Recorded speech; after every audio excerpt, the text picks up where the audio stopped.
Hola mis amigos y amigas, muy buenas tardes. Qué bueno que ya están con nosotros en una emisión más de Noticias desde el Centro. Gracias por acompañarnos en nuestra emisión de esta tarde. Les invito para que nos sigan en nuestras páginas. Estamos en YouTube, en Twitter, Facebook e Instagram, a nombre de su servidor Guadalupe Garza Ruedas o Noticias desde el Centro. En esta ocasión quiero enviar saludos a todos mis amigos que nos acompañan a lo largo y a lo ancho de la República Mexicana y más allá de nuestras fronteras. Hoy es miércoles 23 de septiembre del 2020. Hoy se inicia el otoño. Han transcurrido ya 267 días. Le restan 99 días. La semana es la número 39. Hoy están de plácemes quienes llevan por nombre Andrés y Constancio.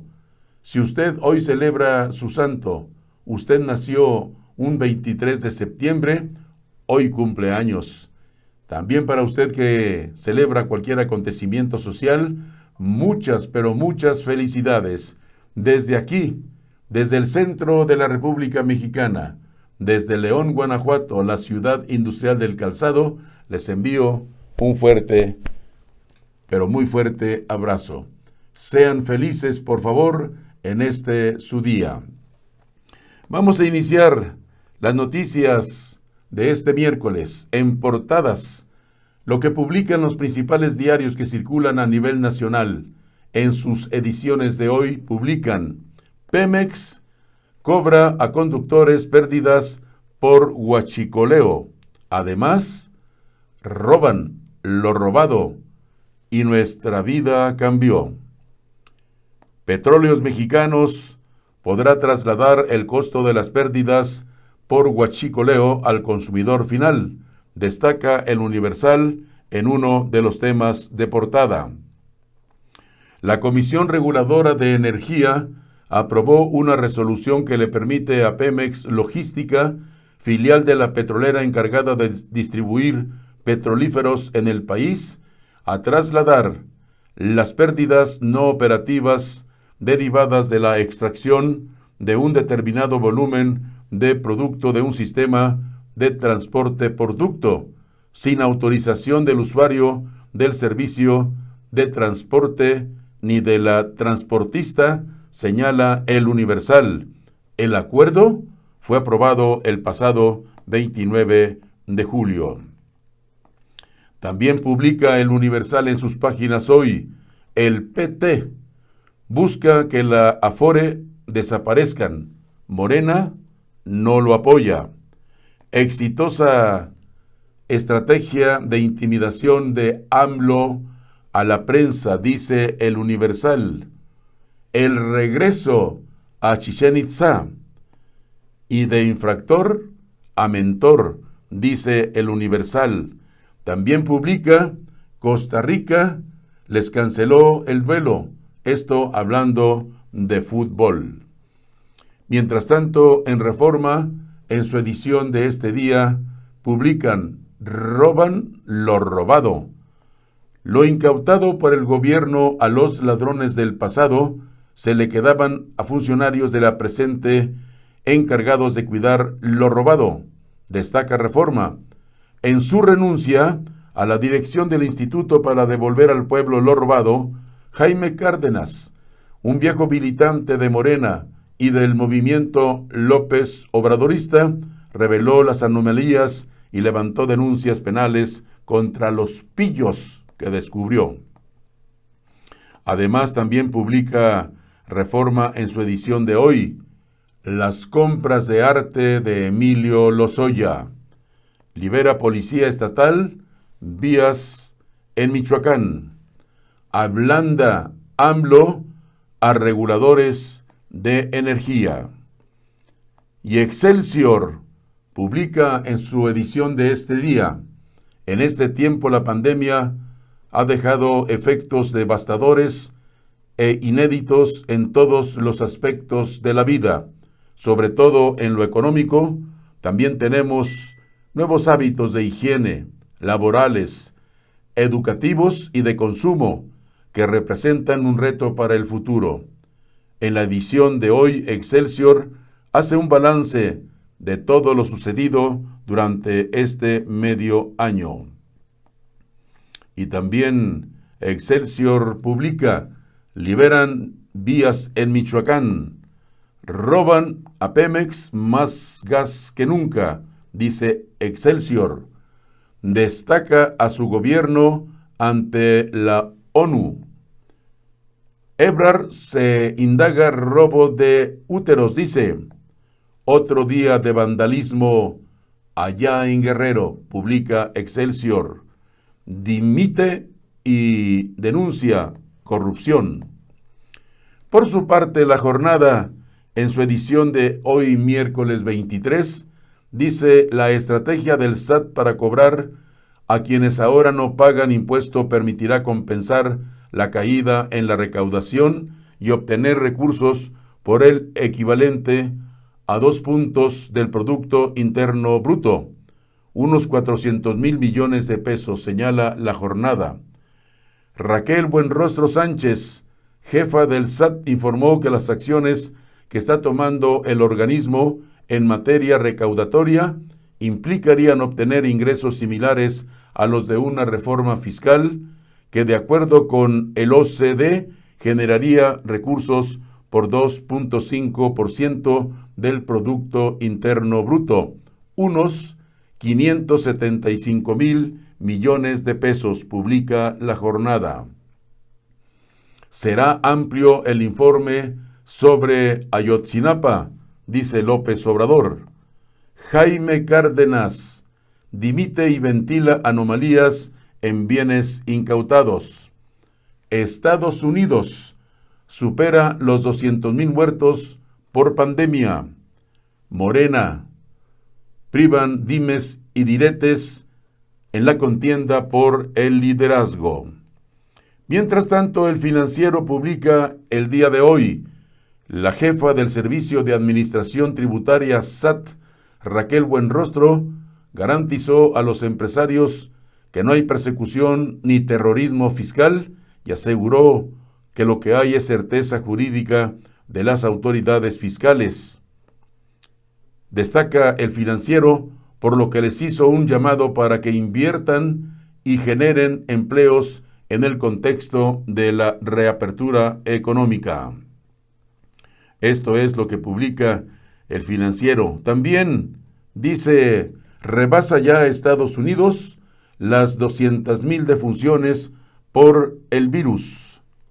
Santiago Nieto confirma que la UIF investiga a Ricardo Anaya. Plantea el PT quitar afores y que el Estado administre dichos fondos.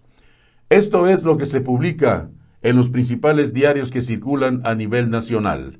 Estas y otras noticias podrá usted leer más ampliamente en las ediciones de hoy miércoles 23 de septiembre. La información meteorológica desde Opara, Matamoros, en este miércoles 23. En Matamoros, la temperatura máxima estará en los 33 grados centígrados, la mínima en los 23. La sensación térmica estará en los 23 grados centígrados. Hoy hay una lluvia débil allá en Matamoros.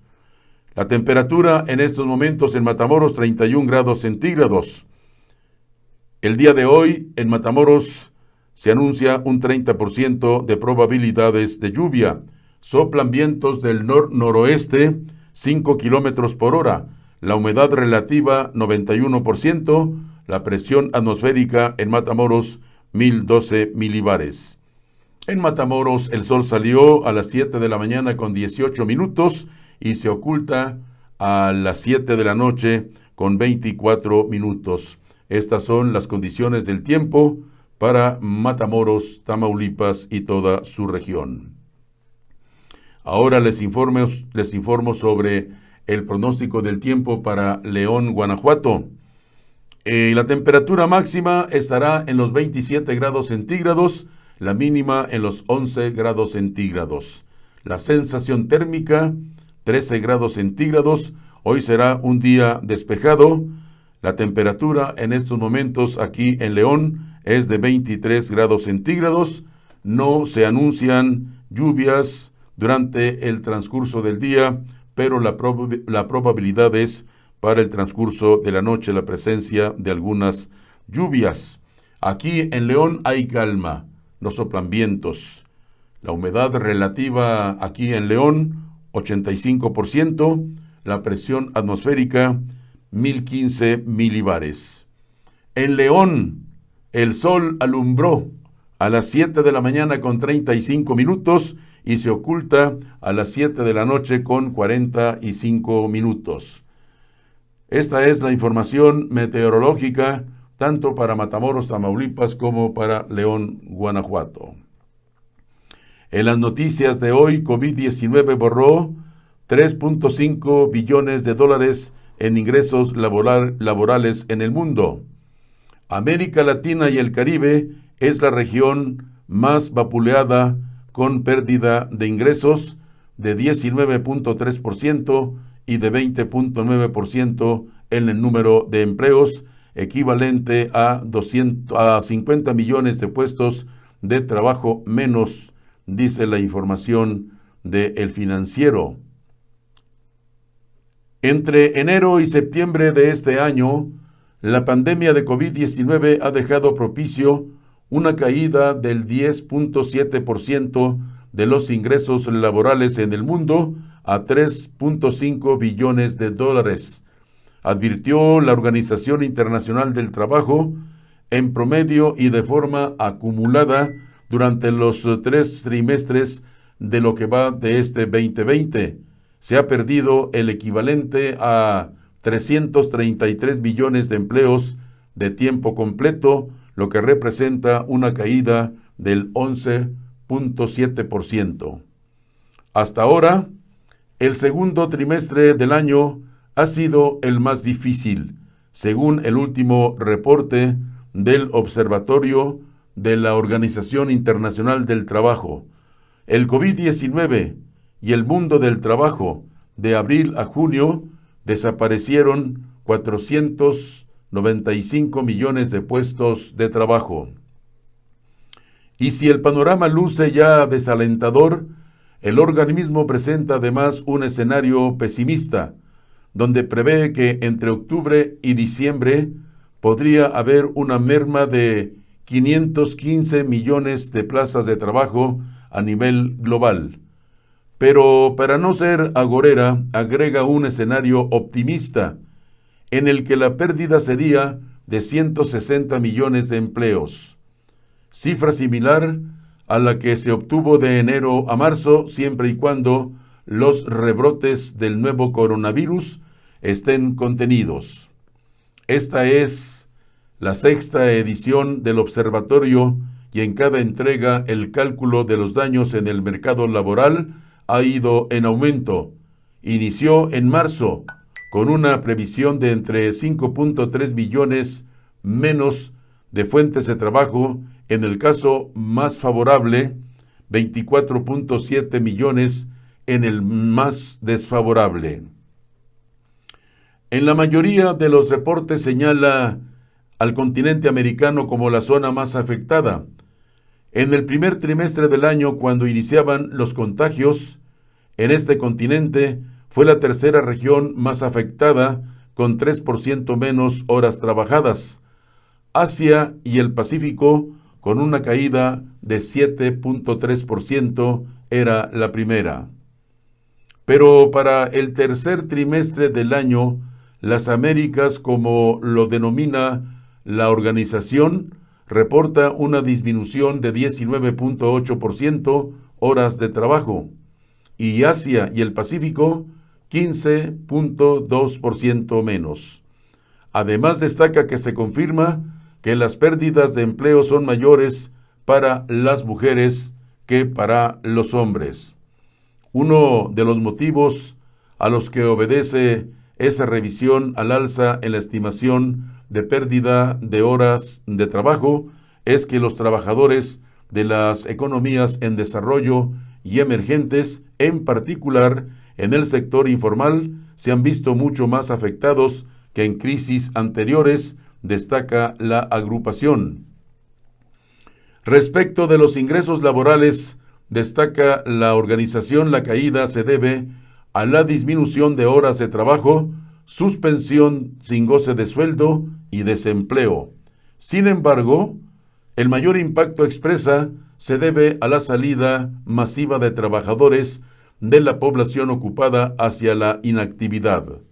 La caída en este indicador, que abarca las remuneraciones de los asalariados y una parte de los ingresos de los trabajadores independientes, es de un 10.7%, lo que equivale a una disminución de 3.5 billones de dólares.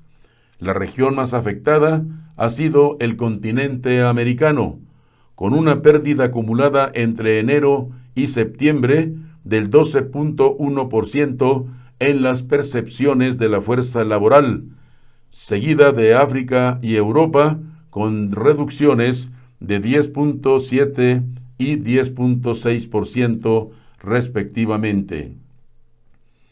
Pero yendo más a detalle, la caída de ingresos es más marcada en la región de América Latina y el Caribe, con una caída de 19.3%, que equivale a 495 millones de dólares.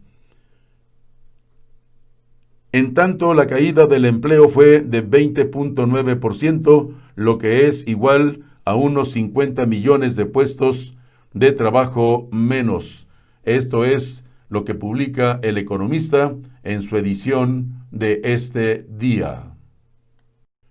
México tendrá vacuna a mitad del 2021, estima Asociación de Farmacovigilancia. Incluso, en el mejor escenario, si las vacunas más avanzadas terminan ensayos clínicos entre octubre y noviembre, los fármacos aún tendrían que ser aprobados en México y pasar por procesos de revisión. La primera vacuna contra el COVID-19 que cumpla con los criterios de seguridad y eficacia deberá someterse a un largo proceso para ser aprobada y eventualmente aplicada a los mexicanos. Así lo advirtió el presidente de la Asociación Mexicana de Farmacovigilancia, Josué Bautista Arteaga, quien señala que debido a los tiempos para aprobar y verificar la seguridad y eficacia de la vacuna, el fármaco podría comenzar a circular a mediados del 2021. Yo espero que por ahí, y todo en un ambiente de urgencia, sobre todo para los desarrolladores y los gobiernos del primer trimestre del 2020, estas compañías estén listas para iniciar el proceso de registro sanitario en México y de ahí le tome a la COFEPRIS un par de meses aprobar esa vacuna, cualquiera que sea, de tal forma que en el segundo trimestre o finales del primero del 2021 podamos tener una vacuna ya revisada por la agencia sanitaria de nuestro país y aprobada, dice en entrevista. Estos tiempos se deben al proceso que deben cumplir todos los medicamentos, los tratamientos y las vacunas. Bautista, químico, farmacéutico e industrial, explica que las agencias reguladoras tienen que revisar el dossier, es decir, el paquete de documentos con la información de cada fármaco. En el caso de las vacunas más avanzadas, como la de Pfizer y BioNTech o la de la Universidad de Oxford y AstraZeneca, se prevé que en un escenario positivo sean aprobadas por las agencias reguladoras correspondientes, la FDA de Estados Unidos y la Agencia Europea de Medicamentos, a finales de este 2020, si entre octubre y noviembre finalizan sus respectivos ensayos clínicos. Una vez que tuvieran el visto bueno, México debería hacer la adecuación de la información, incluyendo la traducción de los documentos, para que a inicios del primer trimestre del 2021 empiece el proceso de registro sanitario en el país, que podría ser expedito considerando la urgencia. Este es el proceso administrativo. En paralelo, tendríamos que estar conduciendo tanto los fabricantes como el mismo gobierno algunas actividades de logística y sobre todo que faciliten la fabricación de dosis que se vayan a requerir en el país, dice Bautista. El químico celebra el acuerdo que hizo la Fundación Slim con AstraZeneca para que México y Argentina sean sitios de manufactura para esta vacuna. Una vez que finalice su fase 3, que los resultados sean favorables y que los gobiernos le den su visto bueno. En sus últimas fases, la vacuna de AstraZeneca se ha topado con 2 interrupciones en su ensayo clínico, debido a que 2 pacientes presentaron efectos inexplicables. Esto se llevó al laboratorio a hacer público su protocolo, algo inusual, para así despejar dudas sobre sus resultados. El de Pfizer es otro de los fármacos en etapa avanzada y con posibilidad de ser de los primeros en aprobarse. Incluso Donald Trump espera que así sea, para que el avance de la vacuna dé un impulso a su campaña para la reelección en la presidencia de Estados Unidos en las elecciones del próximo 3 de noviembre. La Secretaría de Comunicaciones y Transportes contratará a privados para que supervisen APP de conservación carretera. La Secretaría inició 3 procesos de licitación para encontrar a empresas que realicen el control y seguimiento de los contratos de 10 asociaciones público-privadas de mantenimiento de caminos que heredó de la administración pasada y el próximo año le costarán casi 7,000 millones de pesos.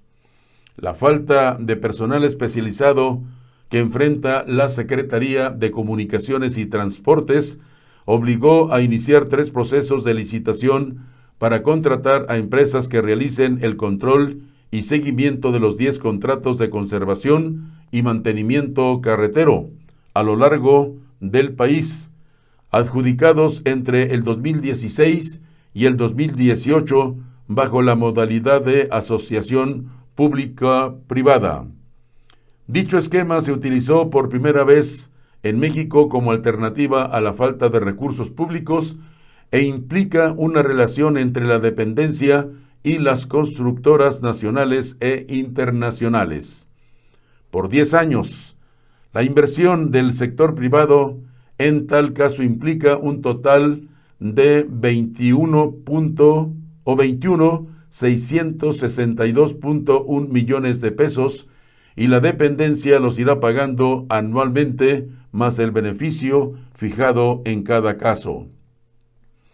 Sin embargo, durante la actual administración, la alternativa y sus variantes no ha sido considerada para el desarrollo de infraestructura y una muestra de ello es el Tren Maya, que se iba a desarrollar con una inversión privada cercana al 80% y posteriormente pasó a ser financiado totalmente con recursos públicos.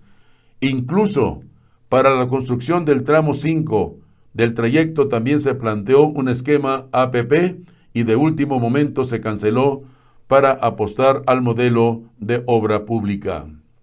El presidente Andrés Manuel López Obrador ha dicho que no quiere dejar deudas a la siguiente administración e incluso calificó de abusivo el esquema APP con el cual se desarrolló un hospital en Zumpango, Estado de México, por los pagos que se deben hacer al constructor y aseguró que son cosas que ya no se permiten.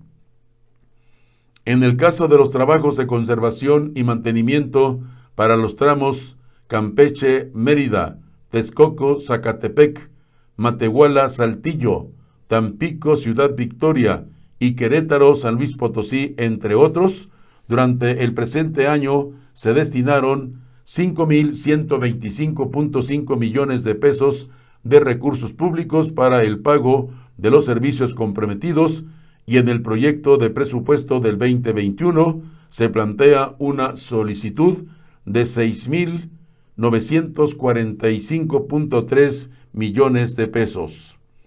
Considero que las APP tienen una mala imagen.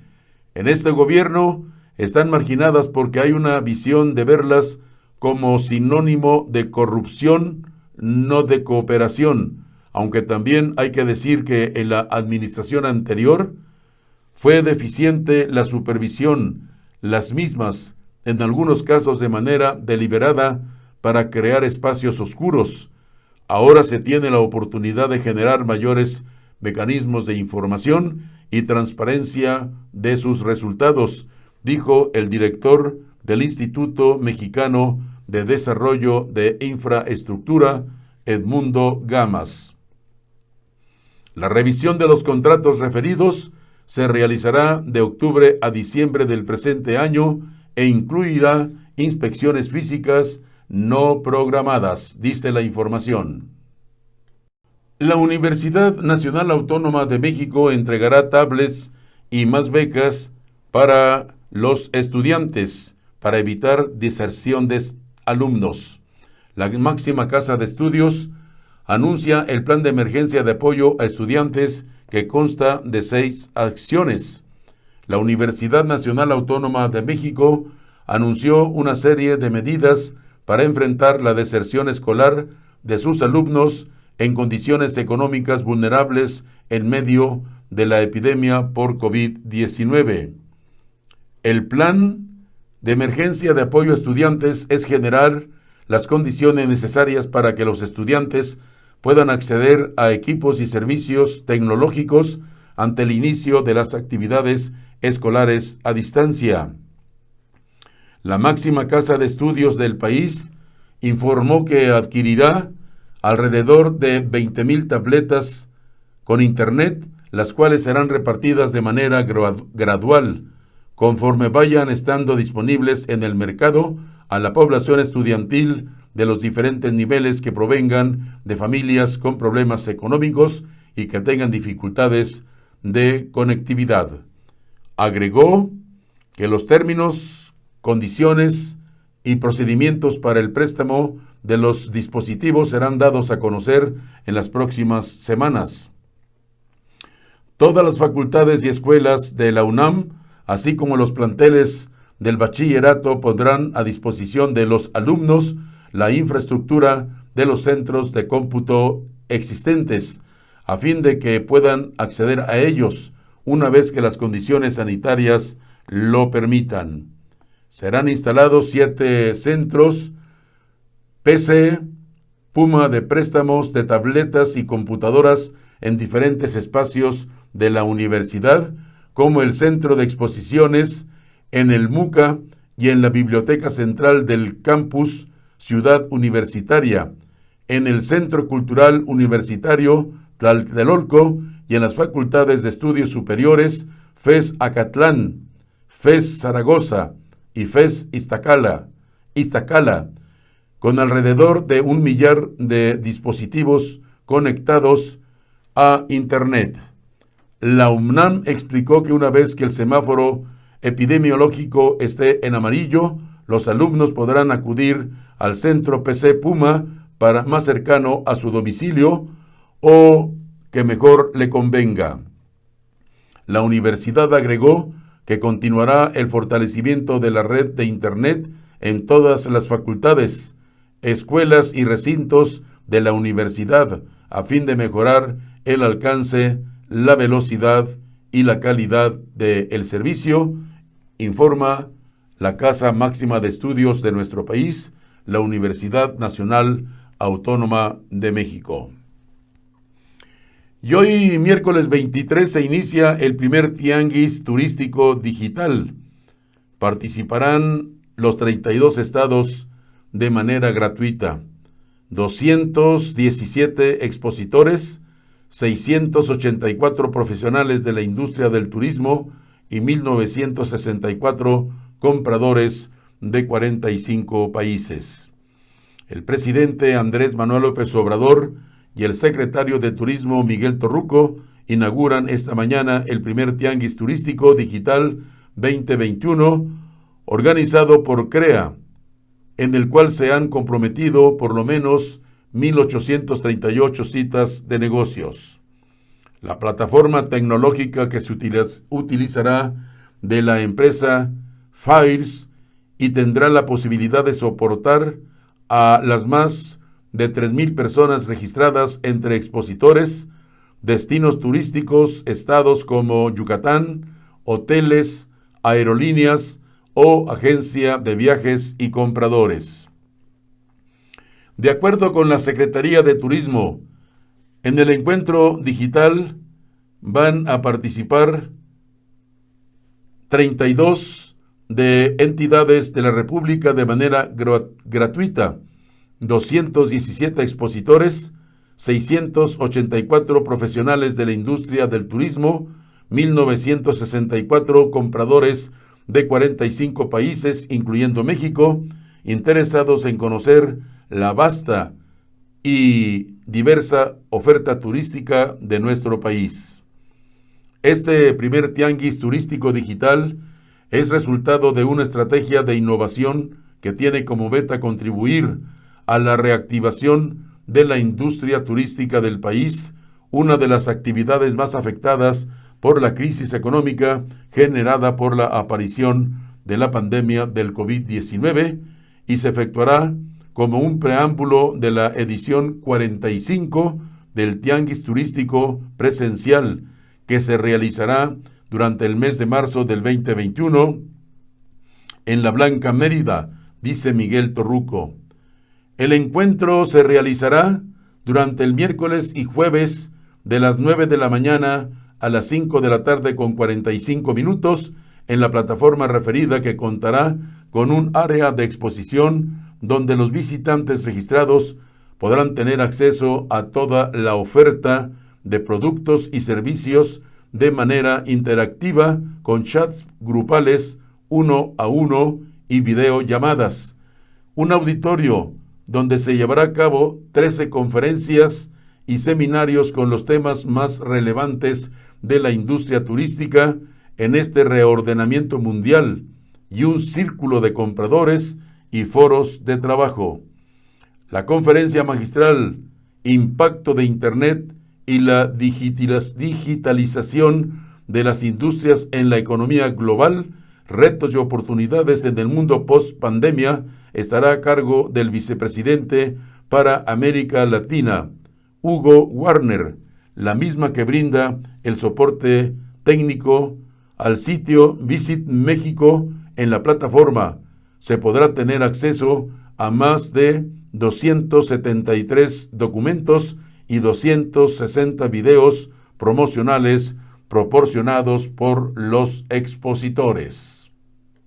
Y en otras noticias de esta tarde, Benito Juárez fue tan importante que Mussolini se llama así por él, dice Andrés Manuel López Obrador. Dicha mención del presidente López Obrador sobre el dictador italiano causó críticas en las redes sociales. Ante la Asamblea General de las Naciones Unidas, el presidente Andrés Manuel López Obrador destacó el legado del expresidente Benito Juárez García, impulsor de las leyes de reforma, cuya fama fue tan grande que el padre de Benito Mussolini, el dictador italiano, le puso el mismo nombre que al benemérito de las Américas.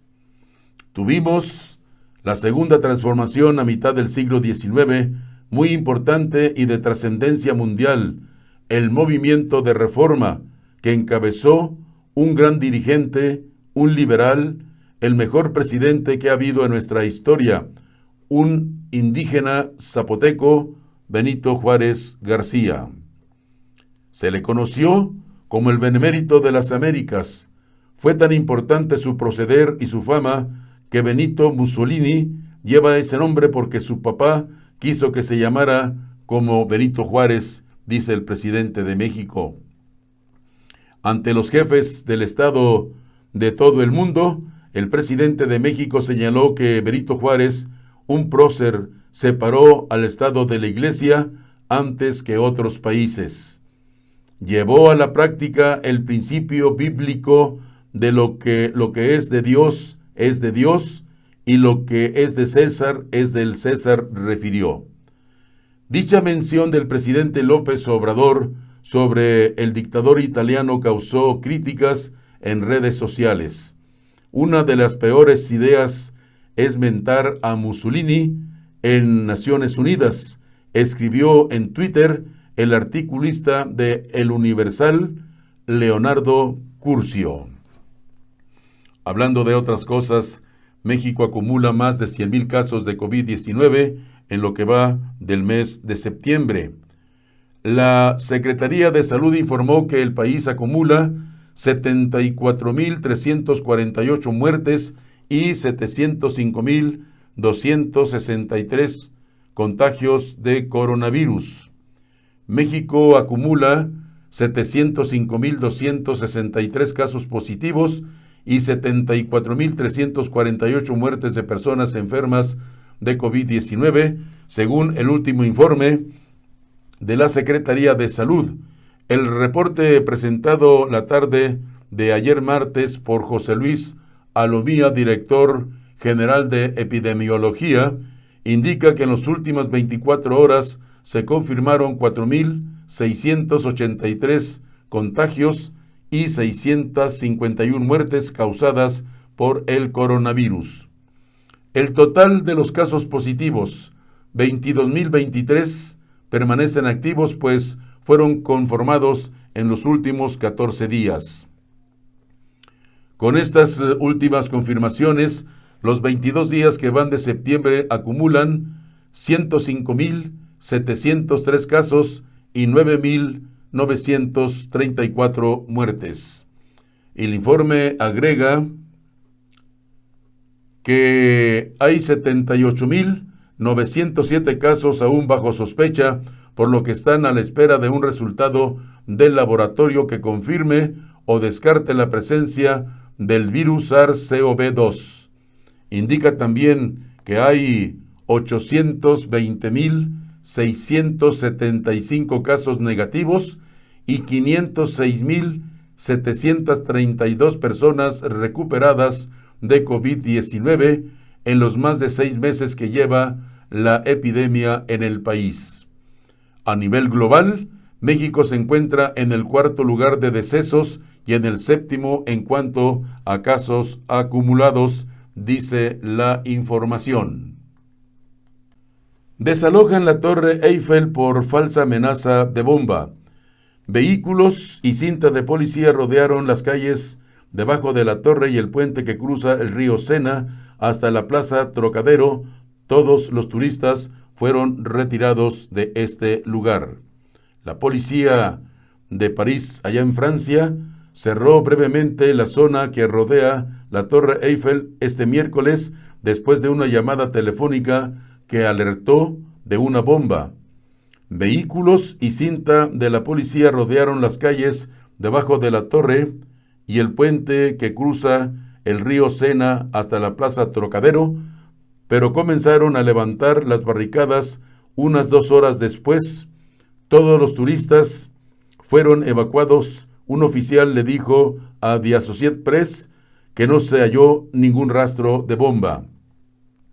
La operación fue el resultado de una llamada que alentaba que había una bomba dentro de la torre, dijo a la agencia informativa una persona que pertenece a la administración de este monumento y pidió no dar su nombre por no estar autorizada a comentar al respecto.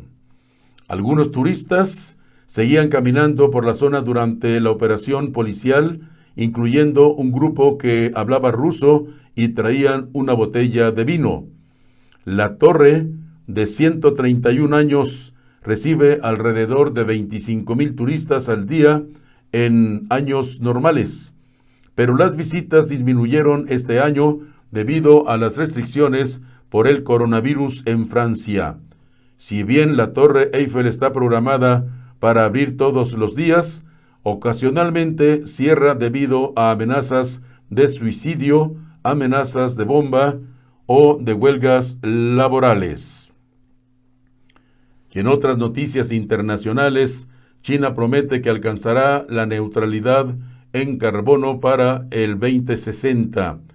El anuncio realizado por el presidente Xi Jinping en la Asamblea Central de la ONU fue celebrado por expertos climáticos.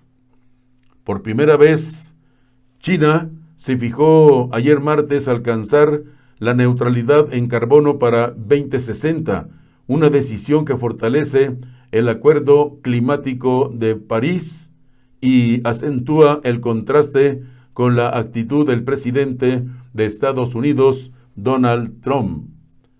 El sorpresivo anuncio realizado por el presidente chino Xi Jinping en un discurso ante la Asamblea General de las Naciones Unidas fue saludado por expertos climáticos como un importante paso no exento de desafíos. Nuestro objetivo es tener un máximo de emisiones CO2 antes del 2030 y alcanzar la neutralidad en carbono antes del 2060, afirmó Xi en la cita anual de Naciones Unidas que este año se celebra de manera virtual por la pandemia. Está usted en Noticias desde el Centro, una nueva forma de informar. Yo le invito para que comparta con sus amistades nuestra emisión de noticias de esta tarde, de hoy miércoles 23 de septiembre del 2020. Mientras tanto, déjeme decirle e informarle una a una, estas han sido las renuncias al gobierno de López Obrador. En casi 2 años de mandato, 4 secretarios y más de una docena de altos funcionarios han decidido dejar el barco de la llamada Cuarta Transformación. Déjeme platicarles sobre lo sucedido. Cerca de que Andrés Manuel López Obrador cumpla 2 años como presidente de México, el próximo 1 de diciembre su equipo de gobierno suma hasta ahora las renuncias de 4 secretarios y de más de una docena de altos funcionarios.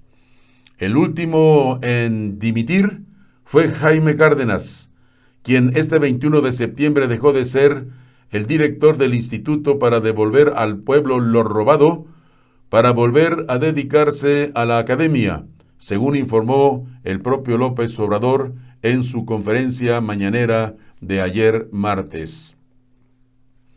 En su lugar quedará Ernesto Prieto, quien dirigía la Lotería Nacional, mientras que en esta quedará Margarita González Sarabia, quien era secretaria de Turismo y Cultura en Morelos.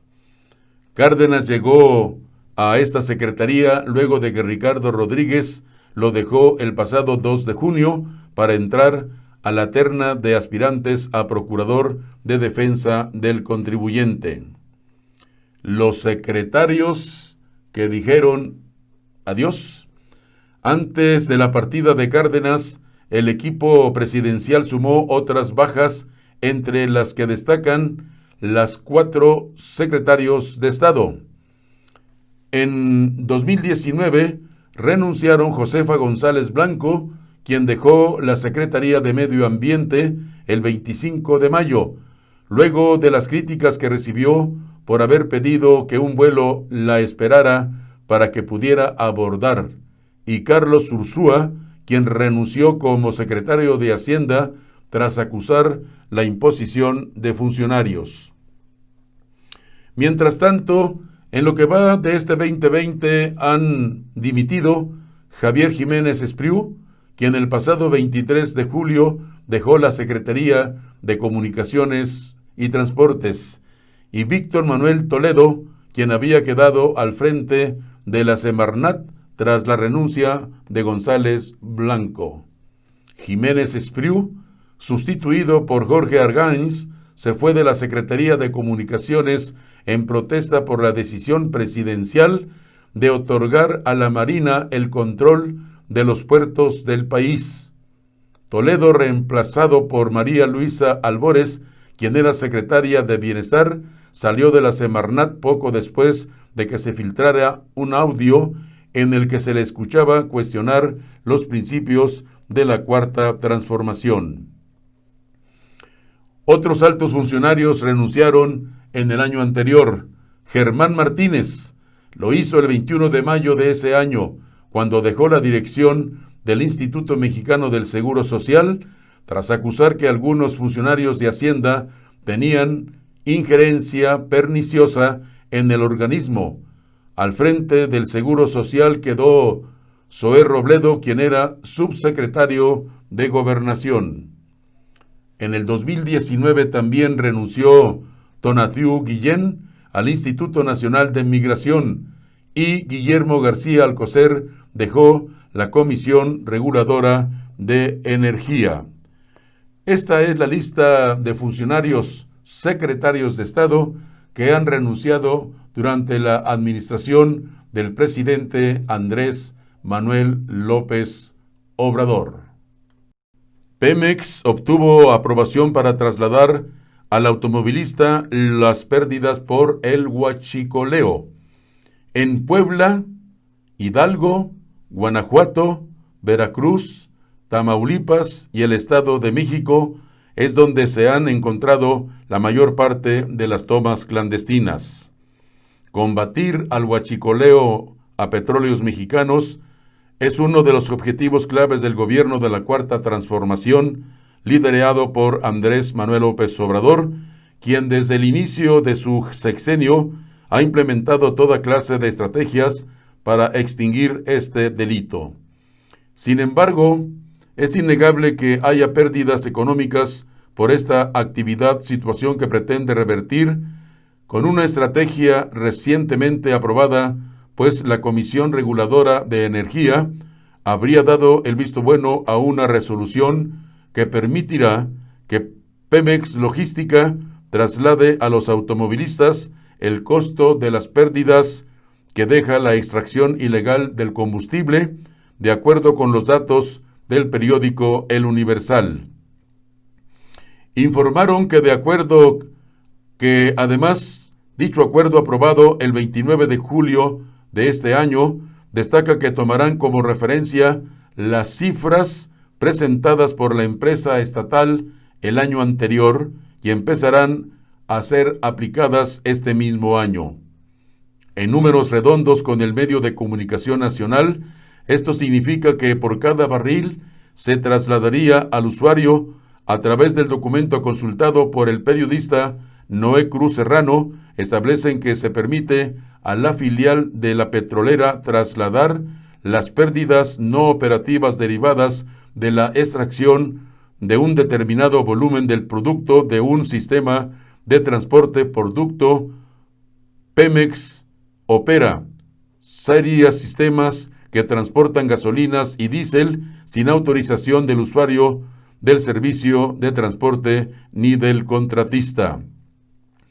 Desde diciembre del 2018 hasta junio del 2020, periodo que ha cumplido AMLO en la presidencia, se detectaron 19.388 tomas clandestinas de combustible en diferentes estados de la República. De acuerdo con los datos consultados por el diario Excelsior, es decir, se pudieron haber hecho hasta 33.6% de estos métodos de ordeña al día. En este contexto, el medio reportó que durante el periodo referido, la petrolera presentó más de 5.769 denuncias por la extracción ilegal de combustible. Hasta el momento, se aseguraron, han detenido a 155 personas vinculadas con el denominado huachicoleo. Las cifras señalan que en Hidalgo reportó 6.119 tomas clandestinas, es decir, el 31.5% del total. Mientras tanto, en Puebla también se mantiene a la cabeza de acuerdo con el medio. Hasta el momento, la entidad es considerada como uno de los focos de máxima alerta, con aproximadamente 2.869 tomas encontradas en el mismo periodo. Y también se suman estados como Guanajuato, Veracruz, Tamaulipas y el Estado de México, donde se realiza el 86% del total de las tomas clandestinas, de acuerdo con las cifras de la Gerencia de Estrategia y Sistemas de Seguridad y Monitoreo de Pemex, consultados por El Universal. Mientras tanto, en Jalisco presentan fuerza de reacción grupo de la Policía Metropolitana. Tendrá 330 elementos y apoyará en situaciones operativas específicas en coordinación con la Secretaría de Seguridad Pública del Estado, la Fiscalía General del Estado y la 15ª Zona Militar y la Guardia Nacional.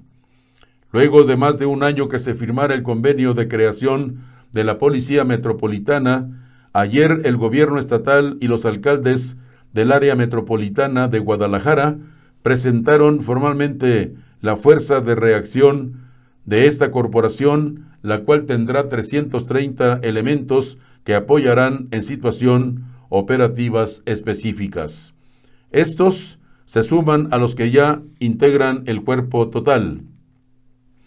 Damos un siguiente paso, después de haber logrado unificar a más de 8,500 policías que hoy forman el estado de fuerza de la Policía Metropolitana. Hoy logramos formar este cuerpo de reacción que va a tener tareas específicas, que va a poder cumplir con operativos muy especiales, con el que vamos a poder desarrollar rutas de trabajo que vamos a diseñando en la mesa de seguridad todos los días, dijo el gobernador del estado de Jalisco.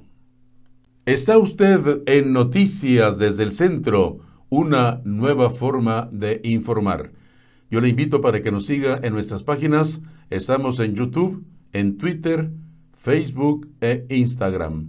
A nombre de su servidor Guadalupe Garza Ruedas, o bien Noticias desde el Centro. Y le invito también para que comparta con sus amistades las noticias de este miércoles 23 de septiembre. Modificaciones al Código Fiscal y a la ley de IVA-ISR afecta seguridad de los contribuyentes, dice Gustavo de Hoyos. El presidente de la Confederación Patronal de la República Mexicana advirtió que las modificaciones para las autoridades hacendarias al Código Fiscal de la Federación, la ley del IVA e ISR, así como del IEPES, son una criminalización de la actividad empresarial. El sector patronal del país alertó de la cacería de brujas y actos discrecionales que nuevamente pretenden implementar las autoridades hacendarias en contra de la actividad empresarial al plantear modificaciones agresivas al Código Fiscal de la Federación, a la ley del IVA y al ISR, así como del IEPES, que afectan la seguridad jurídica de los contribuyentes al criminalizar a la iniciativa privada.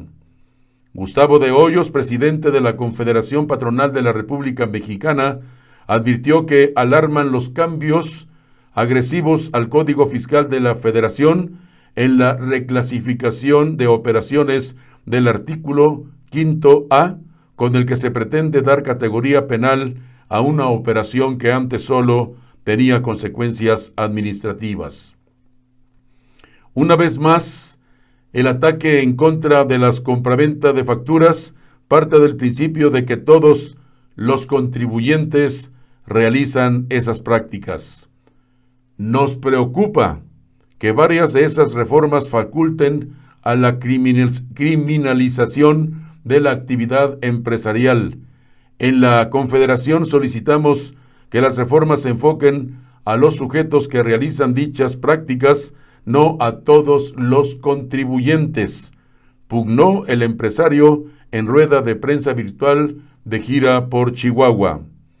Otro de los temas que inquietan es la suma de herramientas para la utilización de cámaras fotográficas, celulares, que vulneren la intimidad del contribuyente, haciendo un procedimiento formal de verificación de obligaciones fiscales, a eventualmente una cacería de brujas, advirtió de Hoyos.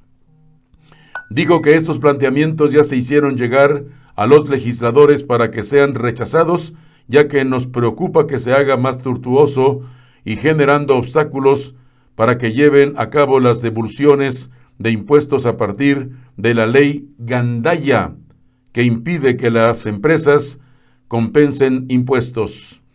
La devolución eficiente y rápida de impuestos representa una parte importante de la viabilidad financiera de muchos contribuyentes, sostuvo. Por ello, no podemos permitir que se elimine u obstaculice de raíz una devolución de impuestos por no haber localizado el domicilio fiscal, sobre todo cuando existe el buzón tributario que permite ubicar al contribuyente. Esto dijo Gustavo de Hoyos, presidente de la Confederación Patronal de la República Mexicana, en su gira por el estado de Chihuahua. Y siguiendo con el mismo tema de la economía, por vez primera, desde la última reunión de política monetaria del Banco de México, del 13 de agosto, los inversionistas han hecho evidente su expectativa de un nuevo recorte en la tasa de interés de referencia, luego que demandaron una tasa de interés menor a tan solo 2 días de la reunión de la Junta de Gobierno del Banco Central, en la que sus integrantes determinarán si modifican o no el nivel del costo de pedir prestado en el país. Los pronósticos sobre el futuro de las tasas de interés se habían dividido en torno a si el Banco Central seguiría con el ciclo de relajamiento o si se haría una pausa. Sin embargo, en la subasta semanal de valores gubernamentales, la tasa de interés de referencia de corto plazo, la del certificado de la Tesorería de la Federación a 28 días, volvió a ajustarse al mismo nivel en que la mayor parte de analistas ve la tasa objetivo del Banco de México.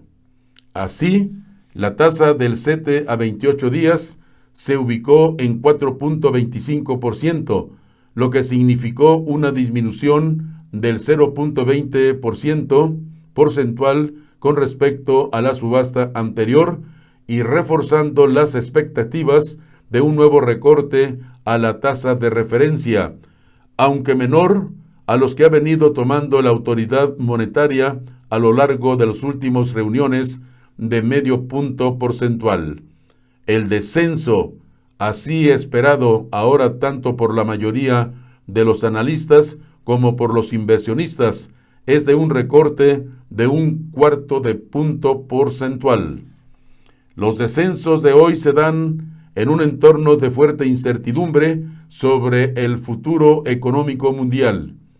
A medida de que comienza a materializarse una segunda ola de contagios por coronavirus, el mercado nacional se encuentra a la espera de conocer el anuncio de política monetaria del Banco de México, en donde se anticipa una reducción de 25 puntos bases, escribieron analistas de Bursa Métrica. Estas son las noticias que nos llegan desde Matamoros, Tamaulipas. Gracias a nuestro buen amigo Miguel Picasso Garza. Nos informa, a partir de ayer martes y durante un año, el gobierno de Tamaulipas asumirá de manera inmediata el mando operativo, administrativo y financiero de la Policía y Tránsito Municipales de Matamoros, con objeto de restablecer el orden público en ese municipio y en esa corporación de seguridad. El decreto correspondiente que sustenta tal determinación, que fue notificada ayer a las autoridades municipales de Matamoros, se publica en el Diario Oficial del Estado. De esa manera, la Secretaría de Seguridad Pública Municipal quedará bajo el mando del licenciado Francisco Javier Rojas Bárcenas. De manera paralela, las Secretarías de Finanzas, de la Contraloría de Administración y la General de Gobierno del Estado desarrollarán las acciones y evaluaciones correspondientes para asumir el mando integral de la Policía y Tránsito municipales. En los considerandos del decreto se establece que, con fundamento en diversos preceptos legales, federales y estatales en Matamoros, se presentaron recientemente elementos para determinar que hubo una situación de fuerza mayor o alteración grave del orden público. En particular, se especifica en el decreto que las autoridades de tránsito y vialidad municipal están sujetas a los deberes de coordinación, atención de emergencias y alteración del orden público. Sin embargo, se agrega que en el texto publicado en el Periódico Oficial del Estado, esa corporación fue omisa a pesar de tener conocimiento de que los pasados días 8 y 9 de septiembre se presentó una situación de fuerza mayor en la ciudad de Matamoros, que se presentaron manifestaciones y bloqueos de taxistas y camiones en diversos puntos para impedir el cumplimiento de órdenes judiciales que tenían previstas el Grupo de Operaciones Especiales. Se apunta que derivado de esos hechos se presentaron otras situaciones, como un paro de transporte, con lo que se ocasionaron alteraciones graves al orden público y la tranquilidad de la población de Matamoros.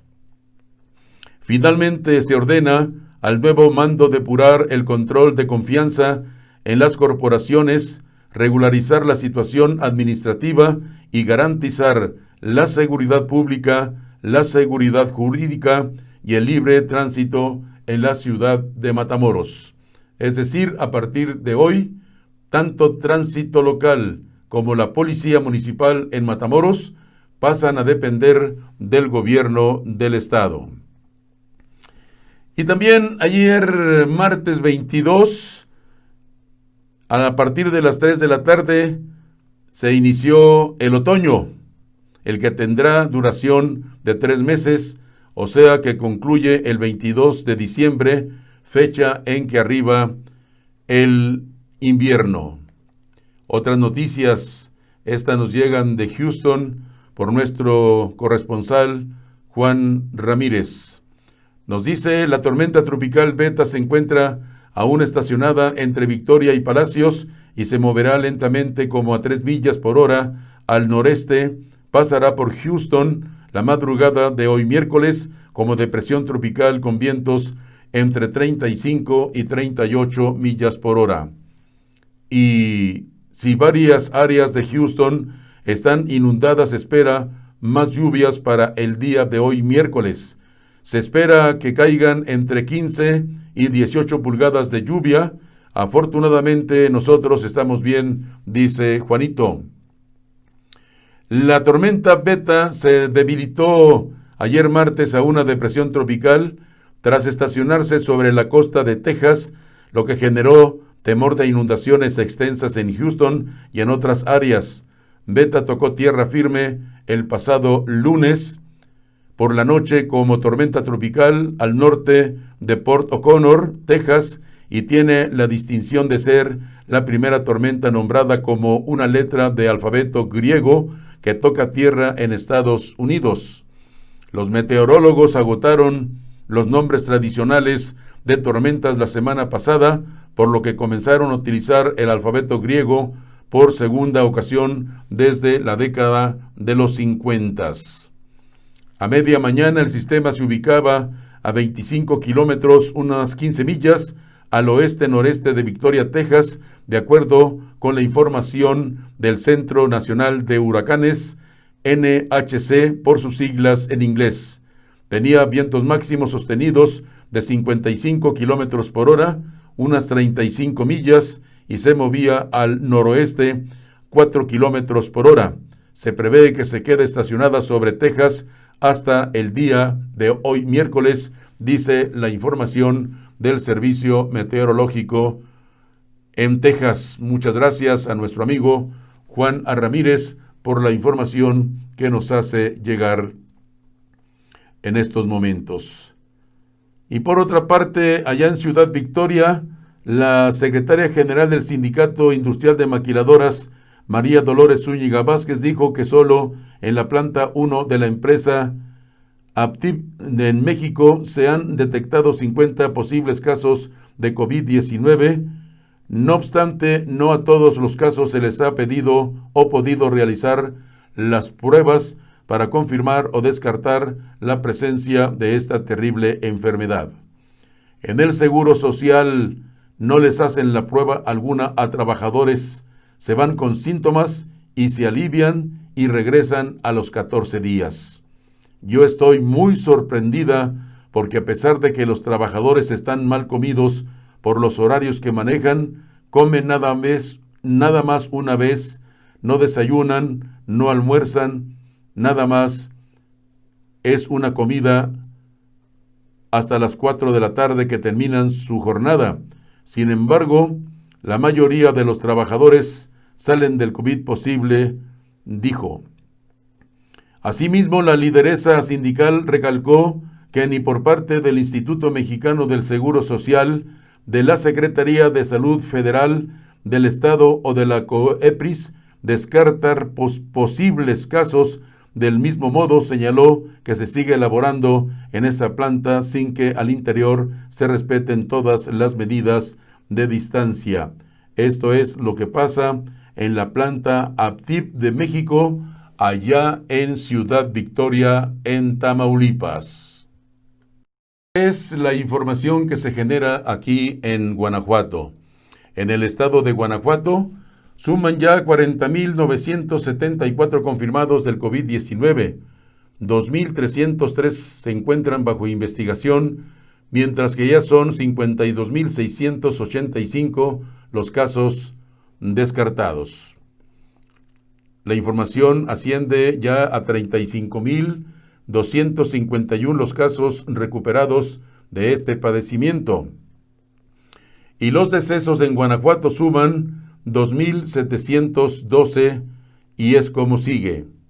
Acámbaro 28, a Paseo el Alto 10, a Paseo el Grande 27, Celaya 260, Comonfort 19, Cortázar 56, Cuerámaro 6, Doctor Mora 6, Dolores Hidalgo 49, Guanajuato Capital 79, Guanímaro 7, Irapuato 274, Jaral del Progreso 11, Jerécuaro 6, León 994, Manuel Doblado 14, Moroleón 16, Ocampo 10, Pénjamo 45, Pueblo Nuevo 1, Purísima del Rincón 21, Romita 35, Salamanca 152, Salvatierra 42, San Diego de la Unión 7, San Felipe 22, San Francisco del Rincón 57,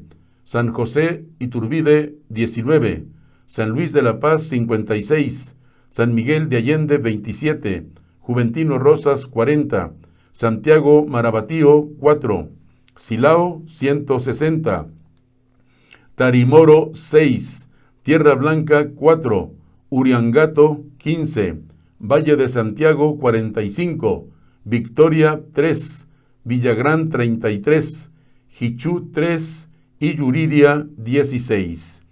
Estos son los datos que nos informa la Secretaría de Salud y de acuerdo con la información proporcionada a través de su página oficial coronavirus.guanajuato.gov.mx. Y en otras noticias de este día aquí en Guanajuato, amagan vecinos a ladrones de Panorama. Haremos justicia por nuestra propia mano. Locatarios de la colonia Panorama están hartos de los robos en sus comercios, han tenido que reforzar sus medidas de seguridad ante la ausencia de la policía. El hartazgo de todo tipo de robos en comercios de la colonia Panorama aquí en León llevó a un grupo de locatarios a advertir a los maleantes: en cuanto te agarremos, haremos justicia por nuestra propia mano.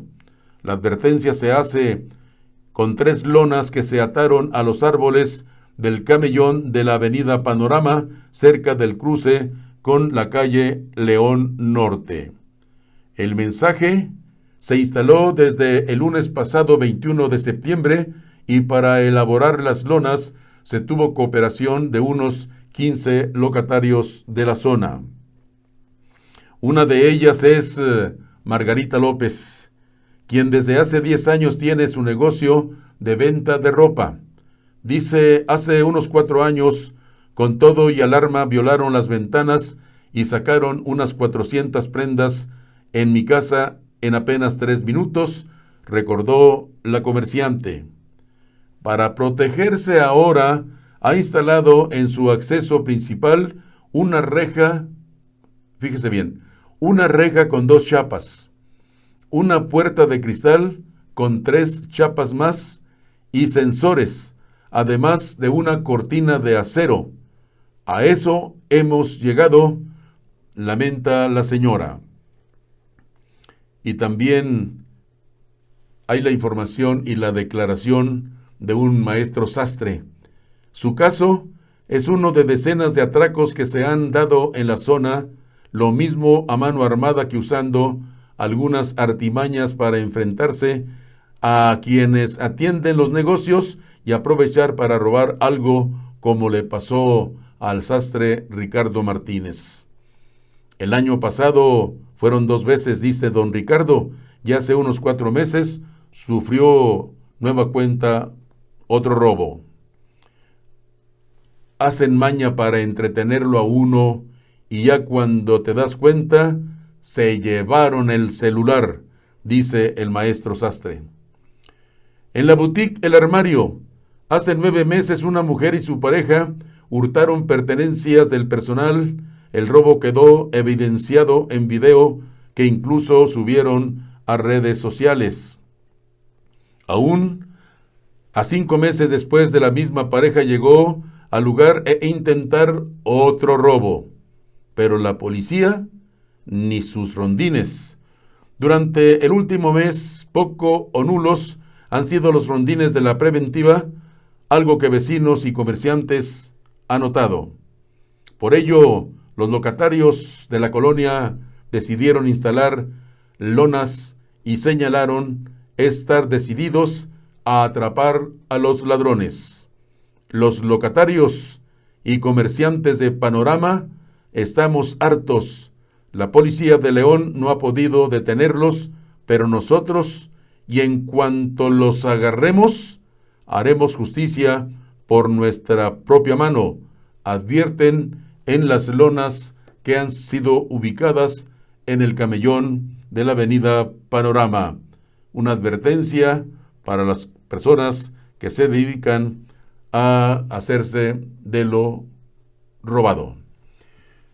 Estamos llegando ya a la parte final de Noticias desde el Centro. Muchísimas gracias por habernos acompañado en nuestra emisión de hoy, miércoles 23 de septiembre. Septiembre es el mes de la patria. Gracias, muchas gracias. Yo le invito para que nos siga en nuestras páginas. Estamos en YouTube, en Twitter, Facebook e Instagram. A nombre de su servidor Guadalupe Garza Ruedas, o también Noticias desde el Centro. Gracias, muchísimas gracias.